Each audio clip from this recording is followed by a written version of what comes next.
Hyphens international foundation మీ ఇద్దరు కలిసి start చేస్తున్నారని విన్నాను. సో మీ మాటలో దాని గురించి మాకు ఎక్స్ప్లెయిన్ చేస్తారా? సో ఇది ఏంటంటే అండి, హైఫన్స్ అని ఎందుకు ఆలోచించామంటే, ఎక్కడైతే నరాలు వచ్చేసి వాళ్ళ నరాలతోనే కాదు, మా మూత్రాశయాలతో కూడా ప్రాబ్లం అనమాట. అంటే ఆ నరాలు వచ్చేసి సరిగ్గా మూత్రాశయానికి కానీ లేకుంటే కింద ఉండే పేగ్ కానీ రానప్పుడు ఏమవుతుందంటే, ఈ పిల్లలు వచ్చేసి న్యూరోజెనిక్ బ్లాడర్స్ అనే కండిషన్స్ వస్తాయి. దాన్ని అర్థం ఏంట్రా అంటే, ఈ పిల్లలు ఎప్పుడూ లీక్ అవుతూనే ఉంటాయి, యూరిన్ లీక్ అవుతూనే ఉంటుంది ఆ బ్లాడర్ వల్ల.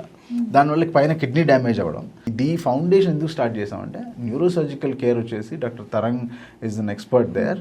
సో పీడియాట్రిక్ న్యూరోసర్జన్ మనకు దొరకడం అనేది చాలా పెద్ద. ఆన్ టాప్ ఆఫ్ ఇట్ ఇలాగా తను న్యూరోసర్జికల్ కేర్ తీసుకుంటే then I can take the urology part of it, paediatric urology part of it. So both of us together ఈ పిల్లల్ని వాళ్ళ న్యూరోలాజికల్ గ్రోత్ కూడా బెటర్గా చేసుకోవడం మా బాధ్యత. తర్వాత అట్ ద సేమ్ టైం మూత్రాశయాల్ని, మూత్రపిండాలని safeguard urology related safeguard చేయగలిగితే వాటిని కిడ్నీ ఫెయిల్యూర్ నుంచి కాపాడచ్చు. At the same time you can give them the quality of life that deserve.